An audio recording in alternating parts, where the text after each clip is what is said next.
봄비가 이렇게 촉촉히 밤새도록 어제부터 이렇게 대지를 적셔주는데 한편으로는 좀 걱정을 했습니다. 이게 태풍이 몰고 오는 비가 아닐까 하는 그런 걱정을 했는데 다행히 태풍과는 상관이 없는 그런 비가 이렇게 되어서 올 금년 한 해도 이렇게 결실을 맺는데 충분한 이렇게 수분을 제공해 줄 수 있는 그런 환경과 조건을 만들어 주신 것 같아요. 우리 하나님 앞에 감사드립니다. 우리 하나님 앞에 감사 박수 한번 주시면 감사합니다. 성경에는 인구조사가 3번 나옵니다. 출애굽을 한 후에 모세가 인구조사를 합니다. 그리고 광야 40년이 지난 후 모압 평지에서 두 번째 이제 인구조사를 해요.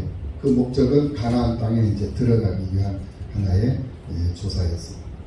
그래서 출애굽을 해서 홍해를 건너고 광야로 딱 들어온 이후에 얼마나 우리 백성들이 살아있느냐를 조사를 했던 것이고 또 얼마나 가나안 땅에 우리 백성들이 들어갈 수 있겠는가 이 조사를 한 거예요. 그래서 하나님께서 하라고 하신 거예요. 하나님께서 모세에게 명령을 하신 거예요. 야, 내 백성들 너한테 맡겨주고 붙여준 그 백성들이 몇 명이나 되는가 한번 조사를 해봐라. 그렇게 해가지고 천부장 제도를 만들었어요. 천부장, 백부장, 50부장, 10부장 이렇게 해가지고 천부장은 1000명을 다스리고 백부장은 100명을 그리고 50부장, 10부장 이렇게 해서 조직화를 시킨 거예요. 네트워크화 시킨 거예요. 그래가지고 네트워크화 시킨 그 인구들을 광야를 40년 동안 이렇게 이끌어가면서 정말 한 사람도 낙오되지 않고 한 사람도 궁핍함이 없고 배고픔이 없는 그런 백성들로 40년을 모세가 이끌었어요. 근데 이 광야라는 이 지역은 사람이 살 곳이 못 됩니다. 물이 없어요. 먹을 물이 없어요. 그리고 또 농사를 지을 수가 없어요. 먹을 것이 없다라는 거예요. 그리고 또 그 광야는 이 평지라고 하는데 평지가 그냥 부드러운 잔디밭이 아니에요. 거칠은 들판이에요. 거칠은 들판. 그래서 나이 먹은 사람들이 걸어가다가 발을 삐거덕해서 발을 삐잖아요. 치료할 수 있는 방법이 없는 그런 광야예요. 잘 것도 없고 먹을 것도 없는 곳.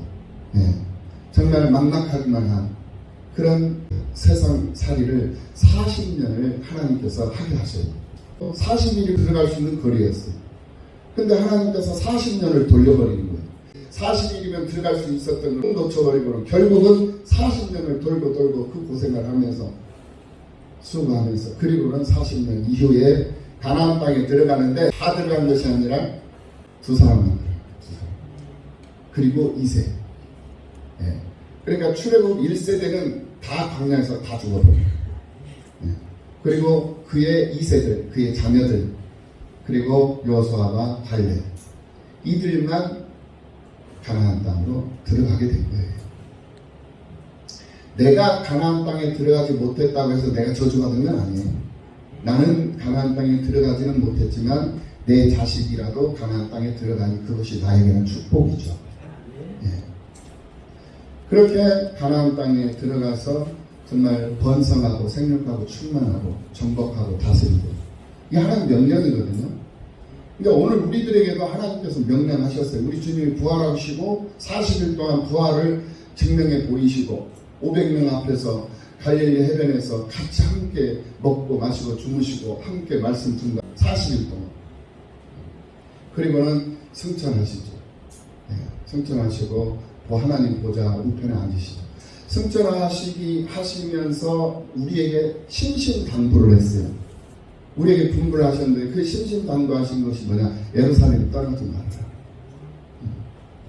그 예루살렘이 어떤 성입니까? 바로 거룩한 성이에요. 믿음의 성. 그 거룩한 성, 믿음의 성을 떠나지 말라. 오늘 우리들에게 있어서 거룩한 성, 믿음의 성이 어디입니까? 바로 교회예요. 교회를 떠나면 안 돼요. 예수님께서 우리에게 분부하신 첫 번째 명령이에요. 교회 떠나지 말아라. 그리고 그 교회 안에서 기도하라.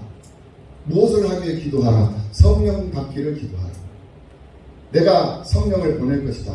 그럼 너희들 성령 세례 받고 성령으로 세례 받고 당연히 물 세례도 받고 성령 세례 받고 그리고 성령 충만해서 사마리아 땅 끝까지 복음의 증인이 되게 할 것이니 순종하고 복종하고 그렇게 말씀대로 따라라. 이걸 명령을 한 거예요. 그러니까 이스라엘 백성들에게 가나안 땅으로 들어가서 정복하고 생육하고 거기 들어가서 번성하라. 명령이에요. 그러니까 그 명령 붙들고 12지파로 나눠서 가나안 땅으로 들어가가지고 가나안 땅을 정복하고 번성시키고 거기서 생육하고 충만해가지고 하나님의 나라를 이루잖아요. 예, 그 과정 속에서 하나님의 말씀을 어기는 사람들은 반드시 징계를, 하나님의 진노를 피할 수가 없었어요. 그걸 보여주는 거예요. 그 보여주는 이유가 뭡니까? 그 보여주는 목적이 뭐예요? 너희들도 그렇게 살아야 된다는 것을 오늘 우리들에게 말씀해 주시는 거예요. 그러면 성경을 통해서 그걸 보는 거예요. 하나님의 일하심, 하나님의 역사하심, 하나님의 통치 방식, 하나님의 다스리심. 어떻게 하나님 우리를 다스리시고 어떻게 우리를 통치하시며 어떻게 우리를 이끌어가시고 어떻게 우리의 삶 속에 오셔서 내주하시고 예주하시면서 역사를 하시는가, 이거를 성경 말씀을 통해서 우리들에게 아주 디테일하게, 아주 적나라하게 우리에게 보여주시고 경험하게 하시고 느끼게 하시고 확인시켜 주시잖아요. 그거를 보면서 내 삶 속에 적용할 수 있는 그런 적용 능력이 있어야 된다는 거예요. 이 사람이 바로 슬기로운 사람이라니까요. 아는 것으로 끝나버리면 안 돼요. 그 알고 하나님이 어떤 분이라는 것을 알았으면 그 하나님을 내 삶 속에 어떻게 응용하고 하나님의 역사심을 어떻게 내가 적용하면서 살 것인가, 이게 내 삶 속에 구체적으로 정립이 되어져서 적용을 하며 세상을 사는, 행동하는 믿음, 살아있는 믿음, 그 믿음을 가지고 내가 살아갈 때에 하나님의 역사하심의 역사가 내 삶 속에서 크게 강하게 나타난다는 거예요. 그냥 막연하게 그렇게 산다고 해서 하나님의 역사하심이 강하게 나타난다. 물론 하나님께서 역사하시면 또 강하게 나타날 수도 있어요. 그런데 그거는 보장할 수 없는 거예요. 언제 그렇게 될지 몰라요. 막연한 거예요. 그러니까 하나님의 역사하신 하나님의 기적을 내 삶 속에서 맛보기를 원한다면은 기적이 일어날 수 있도록 내가 생육하고 번성하고 정복하고 충만한 삶을 살아야 된다는 거예요. 그래야 할 때에 하나님의 역사하심 강하게 나타날 줄로 믿습니다. 모세의 인구조사와 다윗의 인구조사의 차이점이 뭐냐? 서두에서 말씀을 드렸듯이 모세는 하나님께서 인구조사를 하라고 명령을 하셨어요. 그 명령을 받아가지고 두 번의 인구조사를 하죠. 그런데 오늘 사무엘하 24장에 나오는 이 다윗의 인구조사는 하나님께서 조사하라고 말씀하시지 않았어요. 다윗이 이제 늙어서 많은 것을 얻었고 많은 것을 누리면서 살고 있는 거예요. 그러니까 사람은 풍족하고 성공하고 넉넉해지면은 이게 이 정신이 해이가 되는 것이 사람이에요. 왜 그러느냐? 이 짐승의 가죽옷을 뒤집어 쓰고 살고 있는 괴물이기 때문에 그러는 거예요. 사람의 본분을 잃어버려요. 솔로몬도 그랬어요. 다윗도 그러한 유용한 상태에 지금 딱 놓인 거예요. 다행히 다윗이 회개를 합니다. 이 다윗의 특징은 회개를 잘한다는 거. 뉘우치고 돌이키고 인정하고 반성을 해요. 변명하지 않아요.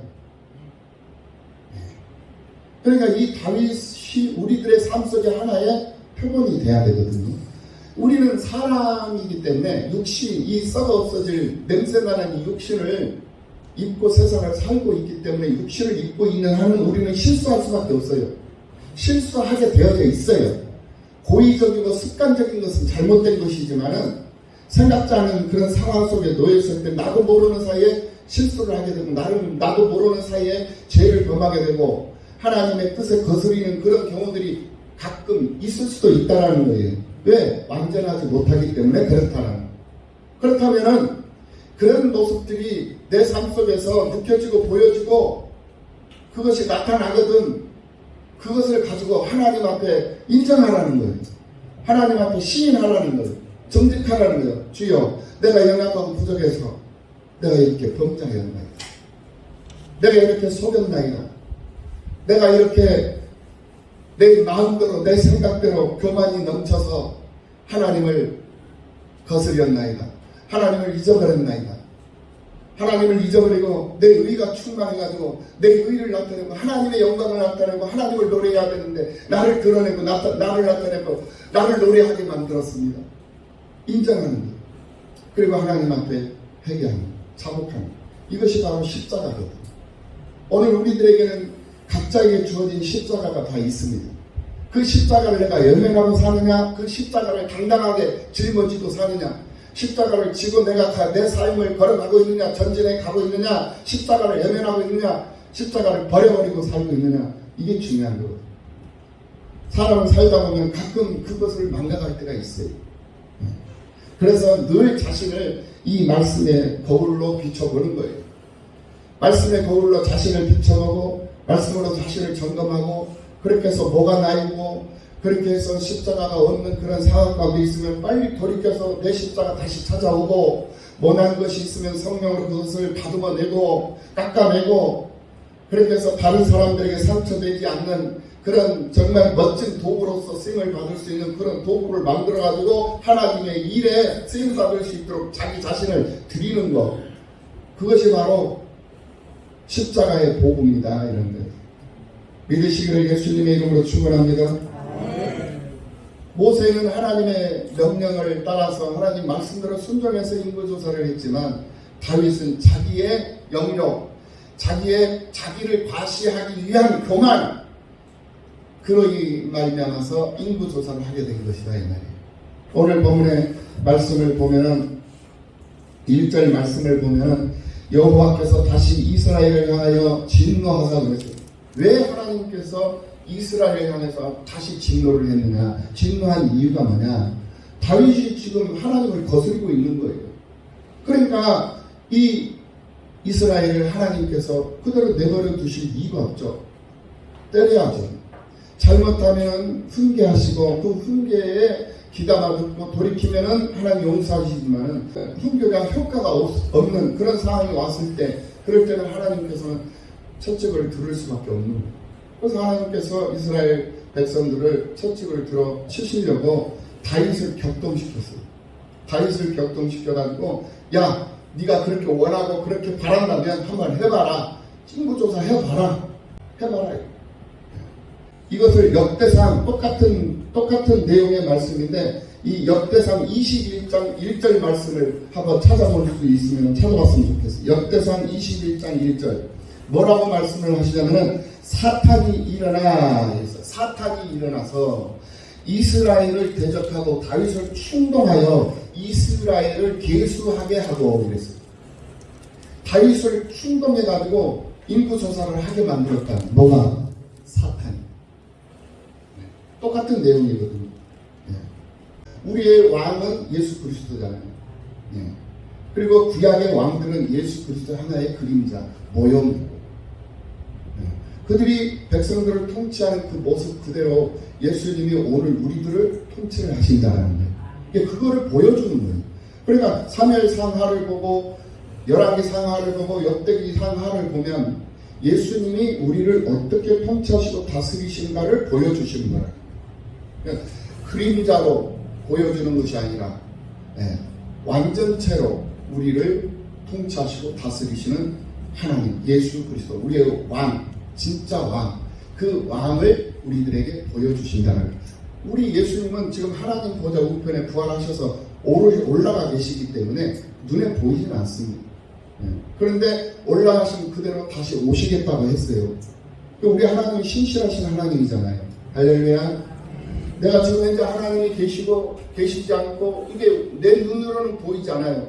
내 눈으로 보이지 않는다고 해서 계시지 않는 게 아니라는 거예요. 내 눈으로는 보이지는 않지만은 분명히 계신다는 거예요. 그것을 무엇으로 우리가 확인할 수 있느냐? 첫째, 내 눈으로 보이지 않는 그 세계, 사람의 눈으로는 2km 정도까지는 볼 수 있다고 합니다. 사람의 시야로는. 그런데 2km 넘어 3, 4km 그 넘어서는 볼 수가 없어요. 확인이 안 돼요. 사람의 시각으로, 시야로. 그럼 무엇으로 볼 수 있느냐? 망원경, 즉 과학으로 볼 수 있단 말이에요. 망원경으로도 볼 수 없는 그 세계를 우주선을 타고 가면 볼 수 있는 거예요. 그래서 과학으로 볼 수 있는 하늘이 있는 거예요. 세계가 있단 말입니다. 그런데 과학으로도 볼 수 없는 세계, 과학으로도 볼 수 없는 것이 있어요. 그것을 가리켜서 셋째 하늘이래요. 셋째 하늘. 그 셋째 하늘은 무엇으로 볼 수 있다? 믿음으로 볼 수 있다는 거예요. 믿음으로. 무엇을 그냥 막연한 믿음으로 보는 게 아니에요. 근거에 기초한 믿음. 성경에 기초된 믿음으로 그거를 볼 수 있단 말이에요. 그러니까 그 사람을 가리켜서 열린 사람이라고 해요. 영안이 열리고 마음이 열리고 생각이 열린 사람. 그런 사람들은 이 성경을 근거로 해서 다 보이는 거예요. 그러니까 우리의 믿음이 성경에 근거된 믿음이어야 한다라는 근거가 바로 여기 있는 거예요. 우리의 믿음이 경험에 근거되면 그 보이지 않으시는 하나님을 볼 수가 없어요. 왜냐하면 사람의 이 경험은 한계가 있는 거거든요. 내가 경험한 것 외에 다른 사람이 경험한 것들도 많이 있잖아요. 내가 경험한 것이 다가 아니라는 거예요. 나는 경험한 것이 한두 개, 두세 개, 10개를 경험했다면 또 다른 사람들이 내가 경험하지 못한 것을 10개를 경험하고 있다는 것을 알아야 돼요. 그러니까 우리의 믿음이 경험에 근거되면 안 돼요. 내 지식에 근거되어도 안 되는 거예요. 내 지식은 한계가 있는 거거든요. 내가 지식하지 못하는 것, 내가 알지 못하는 것을 다른 사람들이 알고 있을 수 있다는 거예요. 그러니까 내 믿음은 지식에 근거되어서도 안 되고 경험에 근거되어서도 안 되고 어떤 상황에 근거되어서도 안 된다는 거예요. 내 믿음은 오로지 성경 66권 하나님의 이 말씀에 근거가 된 믿음이어야 한다는 거예요. 그리할 때 성경을 보니 하나님이 보이는 거예요. 성경을 보니 하나님이 느껴지고 성경을 보니 하나님이 경험되어지고 그래서 내 믿음은 오직 이 성경에 기초된 믿음이어야 되고 이 성경에 근거된 믿음이어야만이 보이지 아니하시는 하나님을 만날 수 있고 경험할 수 있게 된다는 믿으시기를 예수님의 이름으로 축원합니다. 내 눈으로 보이지 않는다고 해서 그걸 부정하면 안 되는 거예요. 내가 듣지 못하고 내가 경험하지 못하는 것들이 있다 할지라도 반드시 성경이 말하는 그 말씀은 근거가 있기 때문에 말씀을 해주는 거예요. 그렇다면 우리는 이 성경을 믿어야 될 줄로 믿습니다. 그래서 이 다윗의 인구 조사를 통해 가지고 다윗의 그 거만함이 나타납니다. 이 오늘 본문에서 봤을 때 얼마나 다윗이 참 믿음직스러운 그런 상황이 다윗에게 보여졌냐면은 이 인구 조사를 하고 보니까 칼을 뺀 담대한 자가 130만 명이라는 숫자가 나온 거예요. 다윗이 이 숫자에 마음을 뺏겨버립니다. 문제는 뭐냐? 내가 얼마만큼 하나님 앞에 진실하게, 내가 얼마만큼 하나님 앞에 간절함으로 다가가고 하나님을 사모하며 있느냐, 이것이 중요한 거예요. 예배를 드려도 그냥 건성으로 형식적으로 앉아있는 것이 아니라 정말 간절함으로 사모하는 마음으로 하나님의 음성으로 듣고 하나님 살아계심을 노래하고 하나님을 느끼고 경험하는 이 한 시간, 이 시간을 소중하게 여기고 값지게 여기면서 마음을 다하고 뜻을 다하고 힘을 다하고 목숨을 다해서 생명을 다해서 예배에 집중하는 그 사람을 하나님은 온전히 여기시고 귀히 여기신다는 거예요. 함께 하시는 성도들을 사랑하고 긍휼히 여기고 그를 배려하고 그를 높이고 이러면서 그를 위해서 내가 헌신하고 그를 위해서 내가 수고하고 이게 바로 솔선수범이거든요. 예수님께서 그거를 친히 본을 보여주셨고 내가 그러하니 너희도 그리하라고 말씀을 하셨거든요. 그러면 예수님의 말씀대로 말씀 따라서 살아가는 것, 그것이 하나님을 기쁘시게 하는 것이고 그것이 바로 하나님 앞에 드리는 예배의 온전성이다라는 거예요. 그렇게 예배를 온전하게 드릴 때 하나님은 그 예배를 기뻐 받으신다는 거예요. 그러니까 하나님 앞에 응답받을 수 있는, 축복받을 수 있는, 하나님을 기쁘시게 하고 하나님을 감격시킬 수 있는, 감격하게 하실 수 있는 확률이 높은 예배는 소수가 모여서 예배드리는 이 모습이 더 확률이 높다라는 거예요. 물론 그렇다고 해서 뭐 대형교회들은 잘못된 거라 그런 말이 아니에요. 확률적으로 봤을 때 그렇다는 거예요. 그러니까 기죽지 말라 이거예요. 네. 그러니까 기죽지 말고 의기소침하지 말고 우리 남가 성김교회가 일할 수 있는 교회로 성장하기를 예수님의 이름으로 축원합니다. 교회가 성장해야 돼요. 그러면 교회가 성장하려면 어떻게 해야 되냐?